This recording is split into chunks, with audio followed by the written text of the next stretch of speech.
प्रदीप भंडारी जी, जो अभी पंकज जी कह रहे थे, उन्होंने कहा कि भाई मांग कर रही थी जेडीयू एक फेज में चुनाव हो जाए, चुनाव आयोग कर देता है 2 फेज में।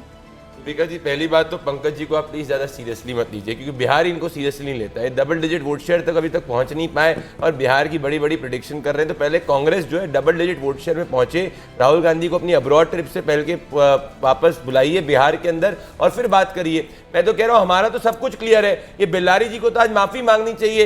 ये मई 2025 के अंदर ही होम मिनिस्टर अमित शाह ने गोपालगंज की रैली के अंदर मुख्यमंत्री नीतीश कुमार को फेस डिक्लेयर कर दिया था, पर तब बेल्लारी जी शायद से सो रहे थे लिट्टी चोखा खाने के बाद में, तो उनको याद नहीं रहा। तो मैं वापस से उनको याद दिला देता हूं और इनसे पूछना चाहता हूं, ये काहे एक बार नहीं पूछ रहे कि आप पंकज जी हैं, आरजेडी के लोग हैं, बेल्लारी जी आरजेडी के मित्र हैं, कब आरजेडी और कांग्रेस जो है सीएम फेस का उम्मीदवार तेजस्वी यादव को डिक्लेयर करेगा? क्या चुनाव खत्म होने के बाद तो वापस अपोजिशन में बैठना है, पर कम से कम पहले तो मुंगेरी लाल के हसीन सपने पूरे कर दो। जी बताइए ना, फिर बताइए वो जो सुबह आप बता रहे थे, क्यों डिक्लेयर करने से देखिए वो सैनी साहब डिक्लेयर कर गए। अच्छा, मैं आप ही से पूछता हूँ, आप ही ईमानदारी से बताइए, हम सब पत्रकार हैं, अमित शाह ने कहा है कि नहीं कि चुनाव के बाद हम लोग मिल बैठ करके करेंगे? मैं आप ही से पूछता हूँ, बताइए।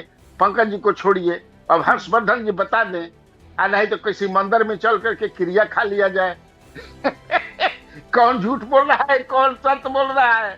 अरे भाई वो छोड़िए, देखिए बातें कर रहे हैं बिलारी जी, आपकी तेजस्वी यादव से डेली बात होती होगी, आपकी गृह मंत्री से ना डेली बात की, सालों में एक भी बार बात नहीं हुई होगी। गृह मंत्री को गलत मत कोट करिए, हम आपको कह रहे हैं ऑफिशियल नहीं है।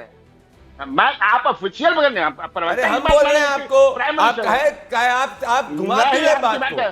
आप बताइए कि आरजेडी कांग्रेस के अंदर कौन है? फिर से बाजी मारने को तैयार हूं कि अगर चुनाव के बाद नीतीश कुमार आप मत मानिए, मैं कहूंगा दिन है तो आप मत मानिएगा, बोलूंगा जब रात है मत मानिएगा रात है। आप और राहुल गांधी एक ही सोचते हैं जी।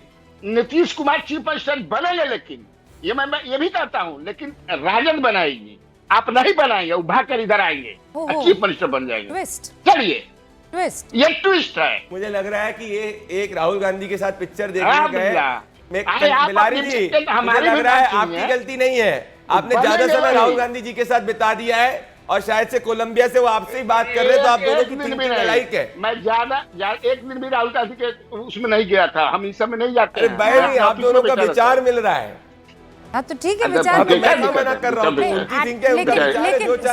विचार में आपको थोड़ा टेंशन हो सकती है, लेकिन अनुप्रिया जी, ऐसा हो सकता है क्या?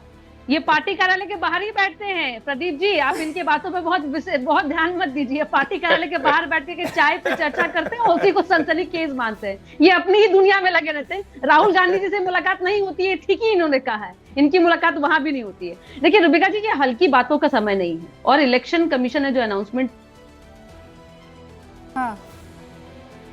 कामों पे बिहार जनता फिर से चुनाव में जाने वाली है और नीतीश कुमार जी का संकल्प ही काफी है, क्योंकि हम संकल्प लेते हैं ना। आप देखिए ना कि यहाँ तो हमारे यहाँ पूरा बिहार परिवार है, लेकिन कन्हैया जी जिसकी पैरवी करते रहते हैं उनके तो एक ही परिवार है, उसी में कन्हैया जी अपनी उम्मीद लगाए रहते हैं। ये उम्मीद उनको नहीं मिलने वाला है। कह रहे हैं उसमें मतलब वो कश्मकश इसलिए भी नहीं है क्योंकि इससे पहले ये चीजें हो चुकी है।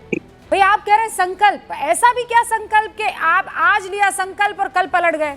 ऐसा हुआ है ना, हमने देखा है राजनीति, और बिहार की राजनीति में देखा, और हमने नीतीश बाबू को ही देखा है। ठीक है आप लोग गए हैं ना आरजेडी के साथ। मैं इतिहास में हुई घटनाओं पे मैं पर्दा नहीं डाल पाऊंगी, लेकिन एक बात तो है ना कि कमिटमेंट नीतीश कुमार जी ने बिहार की जनता से किया है, चाहे वो हम एनडीए में चाहे इंडिया अलायंस में रहे। दूसरी बात कि आपने अपने शो में हल्की बात कह रहे थे, वीआईपी के जो अध्यक्ष ने यहाँ आके बात बोला रुबिका जी, उन्होंने कहा मैं हल्की बात नहीं कहता, मैं भारी बात कहता। आपने भारी बात को पकड़ा ही नहीं। उन्होंने कहा देखिए कांग्रेस वहां पे है, जैसा कि आपने यात्रा में सुना था कि 2029 के लोकसभा का नेता तय हो गया था, इसका मतलब कांग्रेस इस बार महागठबंधन में नहीं है।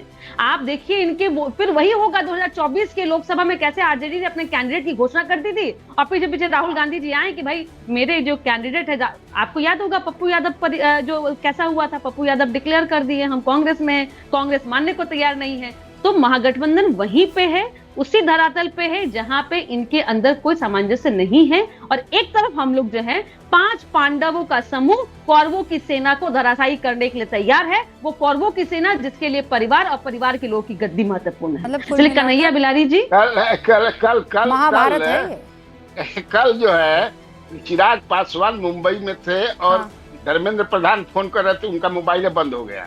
देखिए इनको बहुत खबर आता है। अभी लग रहा है, मुझे लग रहा है कि किसी मोबाइल बंद हो गया, मोबाइल नेटवर्क उनका कहना था, सुन लीजिए, इन्फॉर्मेशन है, उनका कहना था कि मैं जब भी बात करूंगा तो नीतीश कुमार से बात करूंगा, चाय दुकान वाला इन्फॉर्मेशन नहीं चलेगा यहाँ पे। ये मेरे बहनोई जो है, मेरे बहनोई आपके यूट्यूब पे चलता होगा प्रधान से, मुझे 30 रुपए चाहिए। ये क्या है? यूट्यूब वाला कहानी यहाँ पर सुनाइए। रूबिका जी का शो है, इतना महत्वपूर्ण रूबिका जी का शो है, पूरे देश की जनता सुनती है, आप यूट्यूब वाला क्यों बना रहे इस शो को? ये बहुत बहुत महत्वपूर्ण शो है भाई। यहाँ पे इस तरह के चाय पे चर्चा वाली आप बातें मत कीजिए कन्हैया बिलारी जी। और हाँ, मुझे लगता है कि आप वरिष्ठ, बिल्कुल आप करते हैं, आप पार्टी कार्यालय के बाहर बैठ के यही चर्चा करते हैं और उसको आप सनसनीखेज मानते हैं।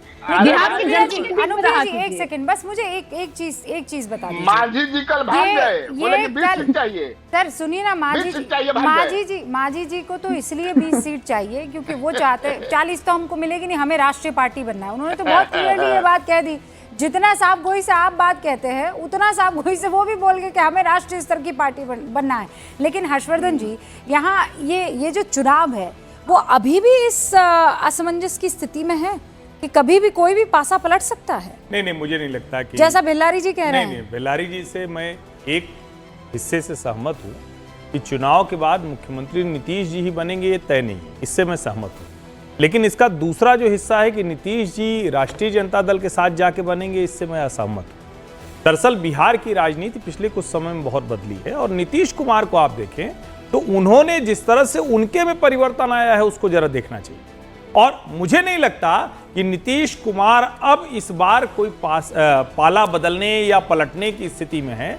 जो चुनाव ये होने जा रहा है, मैं इसको कह रहा हूं, इसको चाहे तो आज आप इसको रिकॉर्ड करके रख लीजिए, ये चुनाव बिहार में नए सिरे से राजनीति तय करने जा रहा है। राष्ट्रीय जनता दल और भारतीय जनता पार्टी के बीच का ये जो चुनाव है, इस चुनाव में भारतीय जनता पार्टी के साथ जो गठजोड़ है वो बहुत बड़ी लीड पर जा रहा है।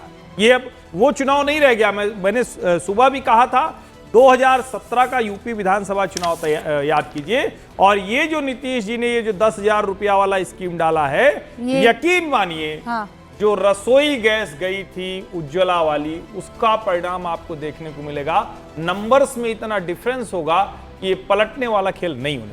मतलब और पिछली बार विधानसभा में वोट शेयर जो था वो तो हैरान करने वाला था। एनडीए 37.26% और महागठबंधन को 37.23%। का वोट शेयर क्रॉस करेंगे हम, 50% वोट शेयर टच करेंगे। रूबिका जी, उसमें एक बात ध्यान में रखना है, चिराग पासवान ने जेडीयू को बहुत डेंट किया था भाई। जगह जगह लड़के कितनी 100-150 सीटें लड़े थे वो, जितना डेंट किया था। और फिर आप इसको समझिए, प्रशांत किशोर भी लड़ रहे हैं, AIMIM भी लड़ रहे हैं। मुझे लगता है कि इस बार जो अन्य वाला हिस्सा है ये बहुत छोटा हो जाएगा, ये बहुत आमने सामने का मुकाबला होने जा रहा है। और मुझे भी ऐसा लगता है कि नीतीश कुमार, इस चुनाव का आप परिणाम आने दीजिए, नीतीश कुमार स्वयं कहेंगे कि मैं मुख्यमंत्री की कुर्सी पर नहीं बैठेगा।